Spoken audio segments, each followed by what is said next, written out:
Assalamu alaikum. Now today we start about chapter number 2 of class 12. इससे पहले हम लोगों ने चैप्टर नंबर 1 पढ़ा था, जो कि हमारा ऑब्वियसली प्रीवियस लेक्चर में कंप्लीट हो चुका है। इसके चैप्टर नंबर 1 के जो है वो चैप्टर नंबर 1 के ओनली 2 लेक्चर्स हैं जो हम लोगों ने कंप्लीट किए हैं। आप जाके देख सकते हैं। आपको उसमें उस चीज़ की बहुत अच्छे से समझ आई होगी, बहुत अच्छी डिटेल्स वगैरह जो है उसमें बताई गई हैं। ठीक है, अब उसके बाद नेक्स्ट आ जाता है, ये है तो डेटाबेस के अबाउट ही चैप्टर, लेकिन जो हमने डेटाबेस की थोड़ी बहुत ब्रांचेस या थोड़ी बहुत टाइप्स वहाँ से फीचर्स वगैरह पढ़े हैं, अगर आपको उनकी समझ आ जाएगी तो ये चीज़ आपके लिए बहुत ज़्यादा ईजी होगा। इसमें आ जाता है बेसिक कॉन्सेप्ट्स, यानी कि बेसिक्स जो कंप्यूटर के अंदर चीज़ें होती हैं, ये उनके बारे में आ जाएगा। उसके बाद आ जाएगा terminology of database. Terminology of database क्या होता है, ये आपके लिए नई चीज़ होगी। अब हमारे पास जो बेसिक्स कॉन्सेप्ट्स आ जाते हैं, उनमें हमारे पास फर्स्ट जो है क्वेश्चन आएगा, how the records and files are concentrated in traditional file management system. अब concentrated constructions of records and file. अब constructions of records and files क्या होती हैं? अब देखो, रिकॉर्ड्स वो होते हैं जो हम लोग सिक्योर करते हैं, फाइल्स वो होती हैं जो हम लोग फाइल्स बनाते हैं। लाइक जिस तरह आपके रिजल्ट कार्ड्स की फाइल्स होती हैं, इस तरह आपके रिकॉर्ड्स जो होते हैं वो सिक्योर होते हैं। रिकॉर्ड्स वो चीज़ होती है जो आपके pass on the computer save है, मतलब आपके पास रिकॉर्ड्स आ जाएं, लाइक आपका फर्स्ट ईयर का रिजल्ट, 10th का रिजल्ट, 8 क्लास का रिजल्ट, 5 क्लास का रिजल्ट, 7 का, ये सारे आपके रिकॉर्ड्स हैं। और आपकी फाइल्स कौन सी हैं? जो आपका न्यूली सिस्टम है, जो आपका न्यूली चीज़ें एंटर होनी है, वो हमारे पास फाइल में आ जाता है। अब यहाँ पे हमारे पास आ जाता है field. A set of one or more related character is called field. एक सेट, एक या एक से ज़्यादा करेक्टर्स में जो डिवाइन होता है उसे हम फील्ड कहते हैं। It is the smallest unit of data that can be accessed by a user. ये बहुत छोटे से यूनिट पे डिपेंड होता है ये डाटा, जो यूज़र जो होता है वो सेस करता है। यानी कि इसमें क्या आ जाता है, आपका नेम होता है, उसके बाद आपकी आईडी होती है, उसके बाद आपका हायर डेट होता है कि आप किस तरह हायर हुए, या आपका एडमिशन डेट होती है, उसके बाद आपका जॉब टाइटल होता है, यानी कि आप कौन सी जॉब कर रहे हैं, क्या आपकी वहाँ पे ब्रांच है, किस ब्रांच में हैं आप बैंक डिपार्टमेंट में हैं, आप हायर डिपार्टमेंट में हैं, आप मैनेजमेंट डिपार्टमेंट में हैं, आप प्रोडक्ट डिपार्टमेंट में, आप डिज़ाइनिंग डिपार्टमेंट में, आप किस डिपार्टमेंट में हैं। यानी कि आप अगर फील्ड की बात करते हैं तो फील्ड में हमारे पास होते हैं ना, कार्ड्स होते हैं, एम्प्लॉय कार्ड्स होते हैं।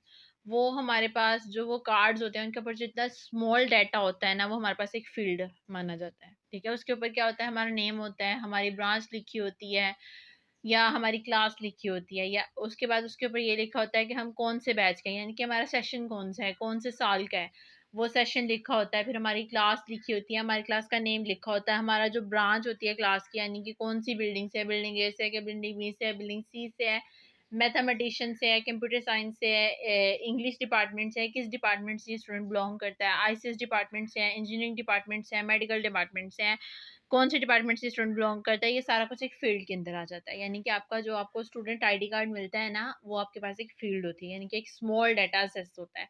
कि कोई भी आपका वो जो सेस स्मॉल डाटा होता है, यानी कि कोई भी आपका वो स्टूडेंट आईडी कार्ड देख के आपके वो स्मॉल डाटा इजीली असेस कर सकता है, उस पर आपकी वो स्मॉल चीज़ें होती हैं। उसके बाद रिकॉर्ड क्या हो जाता है, collections of related fields use a single unit is called record. Each record represent a different identity. All records in a file contain the same field. अब देखो, अब जो हमारी फील्ड है, हमारी फील्ड में हमारे पास क्या चीज़ आ जाती है कि हम लोगों ने जो चीज़ें असेस की होती हैं, ठीक है, वो तो होंगी, ऑब्वियसली वो रिकॉर्ड में होंगी, लेकिन उसके अलावा वो थोड़ी डिटेल में आ जाती हैं। वो थोड़ी डिटेल में क्या आ जाता है कि यानी कि हमारे पास एक सिंगल यूनिट बन जाता है। अब देखो, अब आपकी कोई भी रिकॉर्ड सेव करते हो किसी भी फाइल में, तो आप पहले क्या करते हो, आप उसका नेम लिखोगे, फिर उसके एड्रेस लिखोगे, फिर उसका नेम, फादर नेम लिखोगे, उसका फ़ोन नंबर लिखोगे, तो वो आपके पास एक सिंगल पेज के ऊपर वो सारा डाटा सेव हो जाता है। ठीक है, वो जो सिंगल पेज के ऊपर आपका डाटा सेव हो जाता है वो हमारे पास रिकॉर्ड होता है, यानी कि हमारे ओल्ड रिकॉर्ड्स में। उसके बाद जो फाइल हो जाती है, files are collections of related records use a single unit is called file. A file is known as data set. Files are stored on different storage media, hard disk, USB drive, optical, etc. File is a meaningful name. अब देखो, जो हमारे पास record होता है, हमारे पास record क्या होता है, जो हमारे पास चीज़ें वगैरह होती हैं। अब आपके पास 9th का रिजल्ट है, 10th का रिजल्ट है, फर्स्ट ईयर का रिजल्ट है, सेकंड ईयर का रिजल्ट है, ठीक है, ये सारे रिजल्ट्स जो हैं ये आपके पास एक रिकॉर्ड है। ठीक है, जब आप इन्हें किसी भी चीज़ में इकट्ठे सेव करोगे तो वो आपके पास एक फ़ाइल बन जाएगा, ठीक है? उस फ़ाइल को आप कहीं भी, अब आपने अक्सर सुना होगा कि सीवीज़ के बारे में, ठीक है? अब सीवीज़ में क्या होता है, आपके डिप्लोमास भी आ जाते हैं, आपके कैरेक्टर सर्टिफ़िकेट्स भी आ जाते हैं, आपकी लैंग्वेजेज़ भी आ जाती हैं, आपकी क्लासेस भी आ जाती हैं।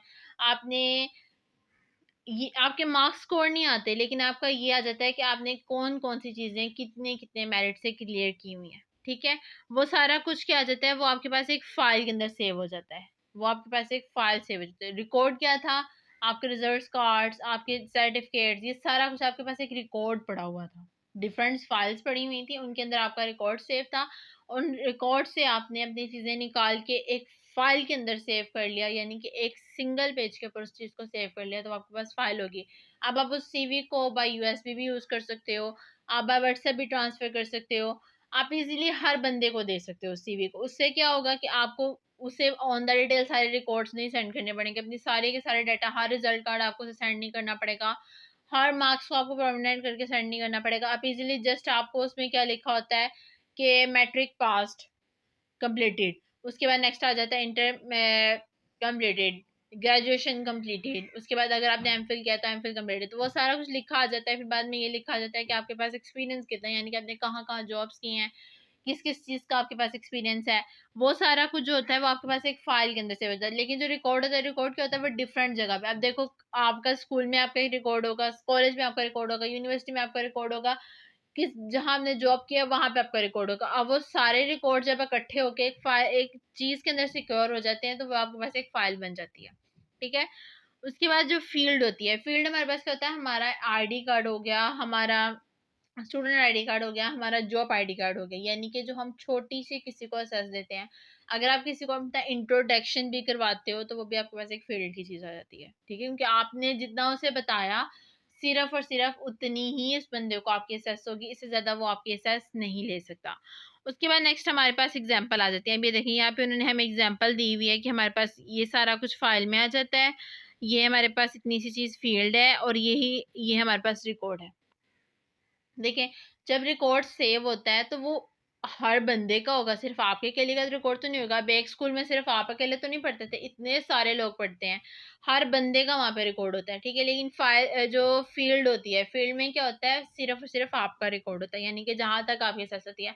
अब आप अगर कभी भी किसी भी रजिस्ट्रेशन ऑफिस में जाएं, वहां पे जाके अपना नाम लें, तो सिर्फ और सिर्फ आपका डाटा निकलेगा और किसी का भी डाटा नहीं निकलेगा, क्योंकि आपके नेम पे सिर्फ आप तक की सेस है और किसी की सेस नहीं होगी, ठीक है? लेकिन अगर आप कोई रिकॉर्ड निकालेंगे, कोई भी ओल्ड रिकॉर्ड निकालेंगे, तो फिर इतने हंड्रेड्स ऑफ फाइल्स होती हैं, फिर आप उन्हें चेक करते हो, फिर कहीं जाके आपका जो है रिकॉर्ड निकलता है।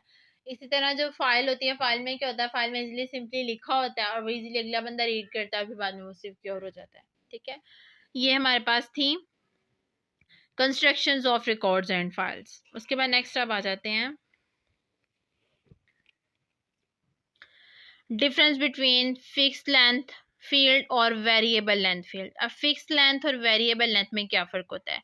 ये टू टाइप्स की लेंथ्स होती हैं। अब फिक्स्ड लेंथ क्या होती है? Fixed length fields contain pre defined number of characters.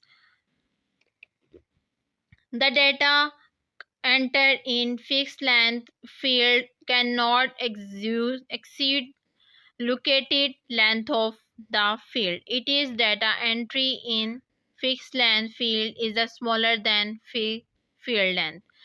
The remaining space will be empty. The result, the wastage of space. Suppose a country name is specified as a fixed length of 20 character. It will always occupy 20 characters on disk. If the user enter 8 characters, the remaining 12 will be blanks in space. अब देखो, fix length क्या होती है? अब देखो, आपने किसी का नाम सेव करना है ना, तो आपने वहां पे एंटर कर दिए हैं 12 बॉक्सेस, 12 बॉक्सेस एंटर कर दिए हैं। अब हमारे पास फिक्स लेंथ में ये आ जाता है कि अगर आपने 12 नेम्स एंटर किए हुए हैं, ठीक है, तो जो अगले इंसान का नाम है वो 4 लेंथ्स पे डिपेंड करता है, या उसके सिर्फ 4 कैरेक्टर्स हैं, 4 वर्ड्स हैं, तो जो बाकी के 8 वर्ड्स होंगे, 8 जो होंगे वो हमारे पास वेस्ट पेज जाएगी, ठीक है? फिक्स लेंथ का हमारे पास ये नुकसान होता है कि अगर जब हम लेंथ फिक्स कर देते हैं, तो फिर हमारे पास जो बाकी स्पेस रह जाती है वो वेस्टेज भी जाती है। जब वेस्टेज जाती है तो ऑब्वियसली इजीली स्पेस फुल हो जाती है। जब स्पेस फुल हो जाती है तो हमारा सिस्टम स्लो हो जाता है और जब सिस्टम स्लो होता है तो फिर हमारे लिए प्रॉब्लम होती है। इसलिए कभी भी लेंथ को फिक्स नहीं करना चाहिए, क्योंकि फिक्स लेंथ करने से हमारे पास क्या हो जाता है कि हमारे पास pre defined numbers of characters आ जाते हैं। ठीक है, फिक्स लेंथ को कहते हैं प्री डिफाइंड नंबर, यानी कि हम एक नंबर को डिपेंड कर देते हैं।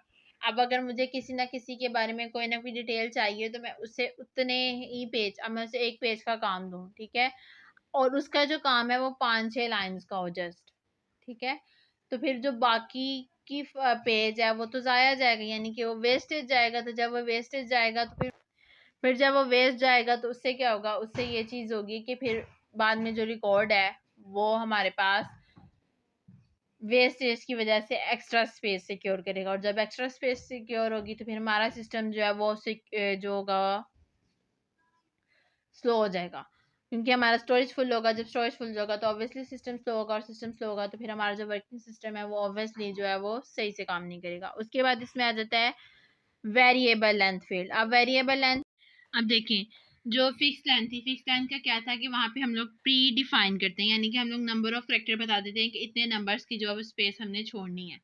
लेकिन जो होता है ना वेरिएबल, वेरिएबल में नहीं होता है कि उसके अंदर pre defined number of factors नहीं होते हैं। ठीक है, उसके अंदर हम लोग जितना भी एंटर करते हैं ना, जितना भी यूजर एंटर करते हैं, हमारी स्पेस उतनी सिक्योर होती है और हमारा डाटा उतना ही सेव होता है, यानी कि हमारे पास वेस्टेज ऑफ स्पेस नहीं होता, यानी कि वेरिएबल लेंथ फील्ड जो है वो हमारे लिए बेस्ट है। A variable length field does not contain predefined numbers of characters, bytes that occupy the space according to the data entered by the user. The variable length field does not contain any extra blank space. Suppose the user enter Pakistan in the city field. The field will occupy 8 characters in the memory. The field will occupy 4 characters in the user enter Iran.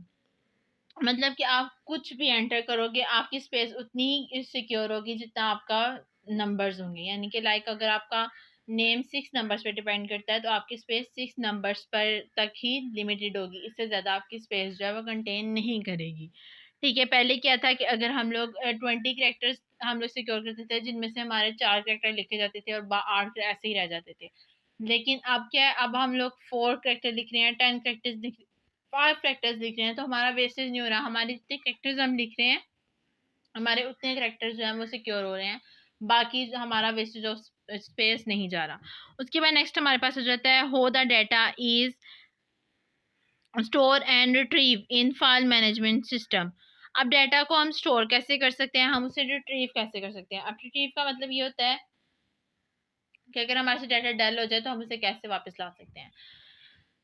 Data holding in file management system. A file management system use file to store and retrieve data. The file contain records that consist of related file. The record layout are properly defined in the management system. A file in the record can be fixed length or variable length. Each field in the record corresponds to the starting memory address. The starting address of each field and its length is used to identify its storage location. The field name is used as a name surface to store and retrieve data. If to refer corresponding members the address for the specific field. For example, the file name hire date in the following figures refer to the memory address 25. It is used to store and retrieve data in a field.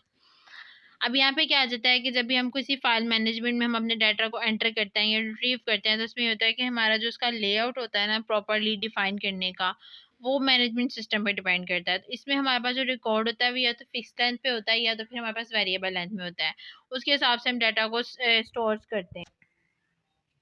तो वो जो उसकी length होती है वो उस हिसाब से सेव होती है, यानी कि जितनी आपकी लेंथ होती है ना आपका डाटा उस हिसाब से रिट्रीव होता है, उस हिसाब से स्टोर होता है।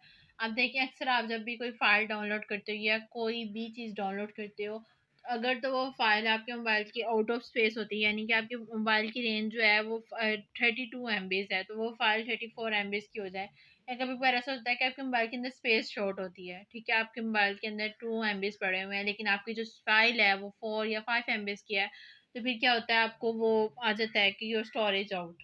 ठीक है, फाइल सेव हो जाती है लेकिन आपका स्टोरेज जो होता है वो आउट हो जाता है। उसकी वजह से क्या होता है, आपका मोबाइल वर्क करना स्लो कर देता है, इतना स्लो वर्क करने लग जाता है, कभी कभार आपका मोबाइल हेल्ड होने लग जाता है। तो ये ज़्यादातर आपकी फाइल्स की वजह से होता है, क्योंकि आपकी फाइल्स इतनी ज़्यादा होती हैं, इतने ज़्यादा एमबीज होते हैं उनके, कि हमारा जो मोबाइल होता है वो हेल्ड होना स्टार्ट हो जाता है।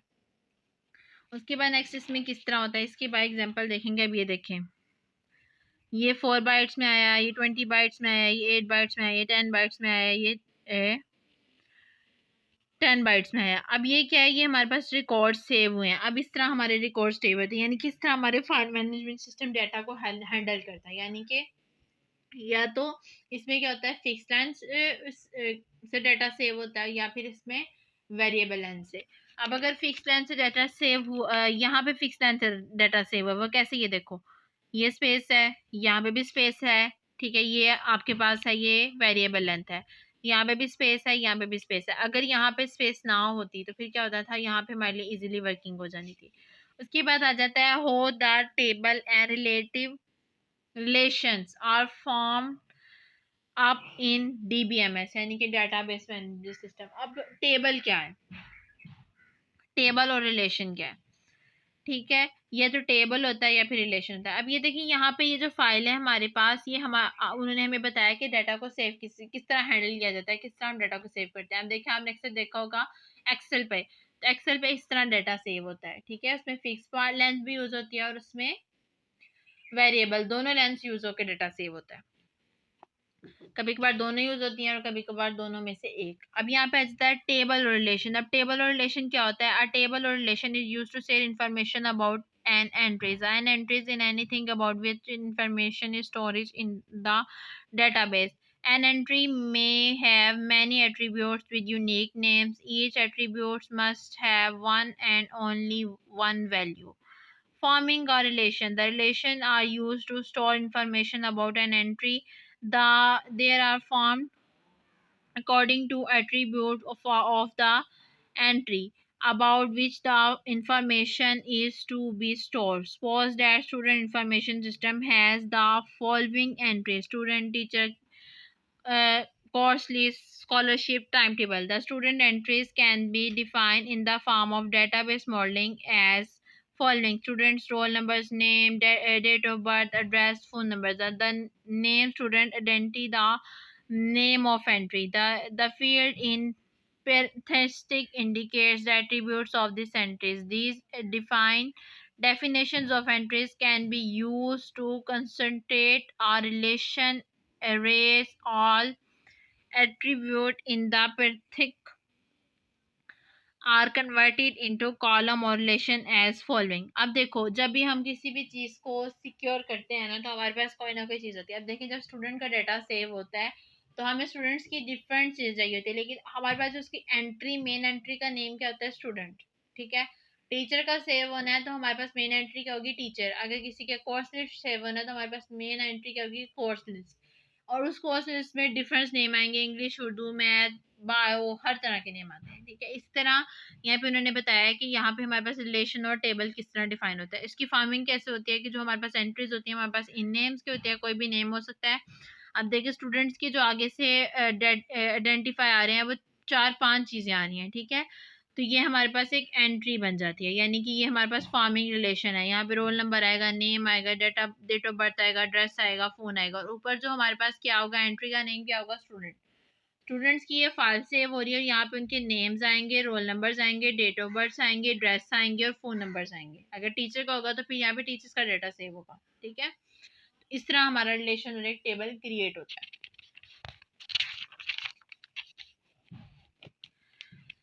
जैसे कि यहाँ पे हमारे पास 3-4 लोगों के एड्रेसेस हैं और उनके फ़ोन नंबर्स हैं और उनके नेम्स हैं, उनकी डेट ऑफ बर्थ है, और यूँ हमारे पास इस तरह एक जो स्टूडेंट एंट्रीज हैं वो सेव हुई हैं।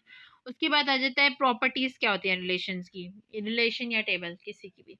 अब इसकी rights, properties of relation in detail. अब इसमें हमारे पास इसकी प्रॉपर्टीज़ क्या आ जाएंगी, अ रिलेशन और table is the basics of a relational database management system. Properties or characteristics of the relation are following: no duplicate row exists, the order of row is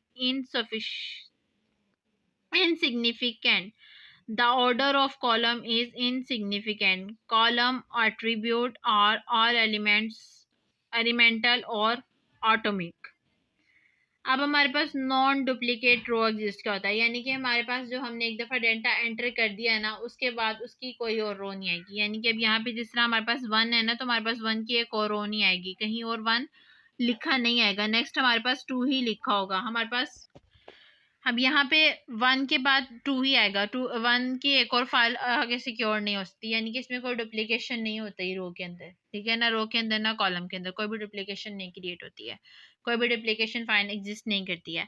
उसके बाद क्या आ जाता है कि जितनी भी रोज होती हैं वो बहुत इंपॉर्टेंट है, यानी कि उसके अंदर जितने भी डेटा एंटर्स होते हैं वो सारे के सारे बहुत इंपॉर्टेंट होते हैं। The position of a row in a relation is insignificant. A row is not identify to located in the relation, the row can be retrieve in any order. अब इसमें जितने भी डाटास होते हैं वो सारा का सारा अहम होता है, यानी कि आप अनरिलेटेड डाटा तो कोई भी सेव नहीं करोगे। आपका एड्रेस भी इंपॉर्टेंट है, आपकी डेट ऑफ बर्थ भी इंपॉर्टेंट है, आपका नेम भी इंपॉर्टेंट है, आपका रोल नंबर भी इंपॉर्टेंट है, आपकी नंबर भी इंपॉर्टेंट है। तो ये सारे के सारे इंपॉर्टेंट डाटास होते हैं। उसके बाद जो कॉलम्स के अंदर डाटास होते हैं वो भी इंपॉर्टेंट होते हैं। उसमें हमारे पास क्या जाता है, the position of column in a significant in insignificant, the column in not identify bye its location in relations. इसमें हमारे पास नेम्स आ जाते हैं, डेट ऑफ बर्थ आ जाती है, जो चीज़ें हम लोग एंटर कर रहे होते हैं वो सारा कुछ होता है, वो हमारे पास बहुत ही अहम होता है। उसके बाद कॉलम्स जो होते हैं वो एलिमेंटल और ऑटोमेटिक्स होते हैं। The entries and the intersections of each row and column is automatic atomic are a value that can not be defined further in is called atomic value. It means that there can be only one value in each attributes of a specific row. अब इसमें क्या होता है कि हमारे पास जितने भी column होते हैं, जितने भी रोज होते हैं ना, वो हमारे पास एटॉमिक्स होते हैं, ठीक है। उसके बाद क्या होता है कि इन्हें जिस तरह डिफाइन किया जाता है वो हमारे पास एटॉमिक्स वैल्यूज होती हैं। उसके बाद इसमें हमारे पास जितनी भी वैल्यूज होती हैं हमारे पास स्पेसिफिक रोज होती हैं, ठीक है, डिफाइन की जाती हैं, उनके एट्रीब्यूट्स डिफाइन किए जाते हैं, उन्हें जनरेट किया जाता है। उसके बाद आता है what is view and how do we create it. अब व्यू क्या होता है? A view is a visual tables that display the data from one and more tables. It create use SQL query. SQL stands for Standard Query Language. It is powerful database language. It used for data definitions and data manipulations. Purpose of using Vue. The basic purpose of using Vue is to keep the data safe and secure. The user can specify the record to be displayed in a view. The view display the data according to the user requirements. It keeps the usual data in tables safe from accidental and many modifications. It also provide more flexibility in displaying data from the table. अब इसमें क्या होता है कि हमारे पास जितने भी हम तस्वीरें देखते हैं, कुछ ऐसी तस्वीरें होती हैं लेकिन व्यू करना यानी जिन्हें हम सिर्फ देख सकते हैं, ठीक है, वो हमारे पास कोई डिस्प्ले में सेंड होता है, एक टेबल होता है, ठीक है, वो आप सिर्फ देख सकते हो, ठीक है, वो आपको नज़र नहीं आता। वो क्या हो गया? लैंग्वेज। कौन सी लैंग्वेज? जो बैक बाइनरी कोड होता है उसे आप देख तो सकते हो लेकिन आपको नज़र नहीं आता कि देख क्या रहे हो। आप इंग्लिश लैंग्वेज में देख रहे हो, ठीक है, लेकिन पीछे जो बाइनरी कोड्स में हो रहा है वो तो आपको नज़र नहीं ना आ रहा। तो यहाँ पे भी ये चीज़ बताई जा रही है कि वो मैनिपुलेट होता है और उसमें डाटा डिफाइन किया जाता है। उसके बाद ये होता है कि हम इसमें ये सेव होता है, ये सिक्योर होता है। उसके बाद इसके जितने भी रिकॉर्ड होते हैं सिग्निफाई होते हैं, जिन्हें हम सिर्फ व्यू कर सकते हैं। अब इसमें क्या होता है कि हमारे पास जितने भी डाटा सेव होते हैं ना, हम उन डाटा को सिर्फ व्यू कर सकते हैं, ठीक है। हम उन्हें ना कहीं आप देखो कुछ ऐसे डाटास होते हैं लाइक जिस तरह आप वन व्यू पे कोई फोटो शेयर कर देते हो व्हाट्सएप पे, ठीक है, तो उसमें क्या होता है कि सिर्फ आप उसे व्यू कर सकते हो, आप ना उसे सेव कर सकते हो, ना उसे डाउनलोड कर सकते हो, ना उसे किसी को फॉरवर्ड कर सकते हो, ठीक है। इस तरह एक व्यू चीज़ होती है, सिर्फ उसे देखना, ठीक है। उसके बाद इसमें हमारे पास क्या आ जाता है? Creating view. अब क्रिएटिंग व्यू हमारे पास कहते हैं view can be create from one and more table. The create view command SQL is use to create as following. अब इस तरह क्रिएट व्यू आएगा, स्टूडेंट व्यू एज उसमें सेलेक्ट आ जाएगा रोल नंबर, नेम, स्टूडेंट और जेंडर। उसके बाद इसमें क्या होता है कि हमारे पास ये जो चीज़ सेव होती है, ठीक है, ये हमारे पास सिक्योर भी होती है और ये हमारे पास ओरिजिनल रिलेशन होता है, ठीक है। इसमें हमारे पास हम चीज़ को सिर्फ देख सकते हैं और हमें इसमें क्या पता चला है कि हमारे पास जो स्टूडेंट है वो हमारे पास मेल है। उसके बाद नेक्स्ट क्या आ जाता है, व्हाट इज़ द की। अब की हमारे पास क्या होता है, उसके बाद इसके कितनी टाइप्स होती हैं। A key is attribute or set of attributes that uniquely identify a tuple in relation. The key are defined in relations to access the storage data quickly and efficiently. They are also used to create relationship between difference relation. की जो होती है वो हमारे पास एक attribute होता है, ठीक है, और इसमें हमारे पास क्या होता है, इसमें हमारे पास यूनिकली आइडेंटिफाई किया जाता है रिलेशन को, ठीक है। इसमें हम इजीली एक्सेस कर सकते हैं, डाटा को स्टोर कर सकते हैं, क्विकली कर सकते हैं और सफिशेंटली उसे डिफाइन कर सकते हैं। उसके बाद हमारे पास डिफरेंट टाइप्स ऑफ कीज़ होती हैं। कौन सी कीज़ होती है, फर्स्ट ये हमारे पास है प्राइमरी की, सेकंड हमारे पास होती है कंपोजिट की, थर्ड हमारे पास होती है कोऑर्डिनेट्स की, उसके बाद अल्टरनेट की, उसके बाद आ जाता है फॉरेन की, उसके बाद आ जाता है सेकेंडरी की, उसके बाद आ जाता है कंट्रोल की। नेक्स्ट हमारे पास आ जाती है द एंड, ठीक है। हमारे पास और 7 कीज़ होती हैं। अब इसमें क्या आ जाता है कि प्राइमरी की में हमारे पास क्या हो जाता है, attributes or set of attribute that uniquely identify a row or records in relation is called primary key. Some most important points are primary key are following. A relation can have only one primary key. Every values in primary key attribute must be unique. Primary key cannot contain null value. अब इसमें क्या होता है कि हमारे पास जो primary की होती है बस सिर्फ एक की होती है, ठीक है। इसमें जितनी भी प्राइमरी कीज होती हैं वो सारी की सारी यूनिक होती हैं। उसके बाद इसमें क्या होता है कि वो कभी भी खाली नहीं होती। अब प्राइमरी की हमारे पास क्या होता है, रोल नंबर, यानी कि जो हम रोल नंबर एंटर करते हैं ना, वो हमारे पास एक प्राइमरी की होती है। उसके बाद नेक्स्ट हमारे पास आ जाता है कोऑर्डिनेट्स की। A relation may contain many attributes or set of attributes that can be used as primary key. The attributes or set of attributes that can be used as a primary key is called coordinates key. Some students relations may relations attributes, registration numbers, roll numbers, address, phone numbers, registration numbers and roll numbers can be used to identify students relations. Both attributes are called coordinates key. The relations between contain have many coordinates की। अब इसमें क्या होता है कि हमारे पास जो हम रजिस्ट्रेशन नंबर आ जाते हैं, सर नंबर्स आ जाते हैं, रोल नंबर्स आ जाते हैं, ये सारे सारे कोऑर्डिनेट्स की होते हैं और इन्हें प्राइमरी की भी कहा जाता है। उसके बाद आ जाता है एट्रीब्यूट। इसके बाद आता है अल्टरनेटिव की। अल्टरनेटिव की हमारे पास क्या होती है कि जिनका हम लोग तबादला कर सकते हैं, यानी कि जिन्हें हम चेंज कर सकते हैं। अब अल्टरनेटिव की हमारे पास क्या होता है, रोल नंबर्स को हम इजीली चेंज कर सकते हैं। वो कैसे चेंज कर सकते हैं, देखें, जो आपका रजिस्ट्रेशन नंबर होता है, जो आपका गवर्नमेंट बोर्ड की तरफ से रजिस्ट्रेट होकर आया होता है, वो कभी भी चेंज नहीं होता, ठीक है। जो आपका 9th का रोल नंबर है बोर्ड में वो आपका वही रहेगा, वो कभी चेंज नहीं होता है। लेकिन जो आपका स्कूल का रोल नंबर है, अगर कोई छोड़ के जाएगा तो फिर वो रोल नंबर जो है वो इजीली चेंज हो जाता है। लेकिन बोर्ड का रोल नंबर आपका कभी भी चेंज नहीं होता। सो रजिस्ट्रेशन नंबर कभी चेंज नहीं होता, लेकिन रोल नंबर इजीली चेंज हो जाता है। तो इसलिए जो हमारे पास रोल नंबर होता है वो अल्टरनेटिव की होती है और रजिस्ट्रेशन नंबर जो होता है वो हमारे पास प्राइमरी की यानी कि परमानेंट की होती है। उसके बाद नेक्स्ट आ जाता है फॉरेन की। फॉरेन की इज एन एट्रीब्यूट और a set of attribute in relations who values match a primary key in another relation. The relation in which foreign key is created is known as dependent relation or child relation. The relation to a foreign key refer is known as parent relation. The key connect to another relation when a relation is established between two relations. The relation may contain many foreign key. There is the following two relations: roll numbers attribute in a parent relation is the primary key. The roll number attribute in child relation as a foreign key.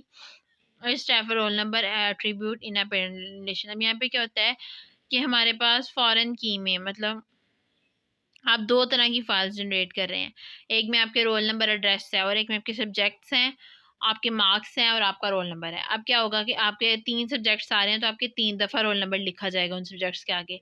तो वो जो आपके पास ये चीज़ generate हो रही है ना, ये आपके पास होगा फ़ॉरेन की, और जो आपका ओरिजिनल रोल नंबर है वो आपके पास प्राइमरी की होगी। इनके प्राइमरी की से फ़ॉरेन की को जनरेट करके हम आपके सब्जेक्ट्स को कंपोज़िट की में डिफ़ाइन करते हैं। उसके बाद नेक्स्ट आ जाता है सेकेंडरी की। सेकेंडरी की हमारे पास कौन-सी होती है? जो हमारे पास कॉम्बिनेशंस करती है 2 एट्रीब्यूट्स के। सेकेंडरी की हमारे पास कभी यूनिक नहीं होती। इसमें हमारे पास क्या होता है, हमारे पास स्टूडेंट्स की सिटी आ जाती है, यानी कि जो सिटी का नेम होता है। अब सिटी का नेम तो यूनिक नहीं ना होगा, हाँ एड्रेस यूनिक होता है, सिटी नेम तो यूनिक नहीं होता ना, वो तो हज़ार लोगों का एक ही सिटी नेम हो सकता है।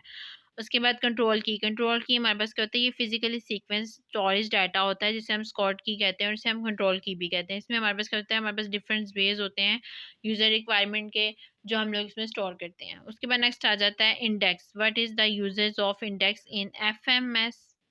In FMS and DBMS, an index is a data structure that is used by DBMS to locate a particular record in a file more quickly. Index are used to speed up the sort and searching process. Some index are created automatically in related table when relationship are defined. The performance of database is improved with these index. The index may be created on primary key, secondary key and foreign key। अब इसमें क्या होता है, जो हमारा index select होता है, इसमें डेटाबेस मैनेजमेंट सिस्टम यूज होता है। ये पार्टिकुलर रिकॉर्ड के लिए जो है ना वो यूज किया जाता है, ठीक है। यानी कि एड्रेस एड्रेस वगैरह जो हमारे होते हैं, ये बहुत ज़्यादा स्पीड अप होता है और इसके सर्चिंग प्रोसेस बहुत अच्छा होता है।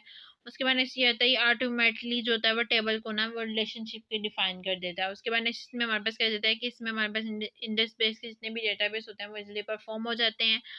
और इसमें हमारे पास जो क्रिएट किए जाती हैं, कौन कौन सी की होती है, एक प्राइमरी की होती है, सेकेंडरी की होती है और एक फॉरेन की होती है।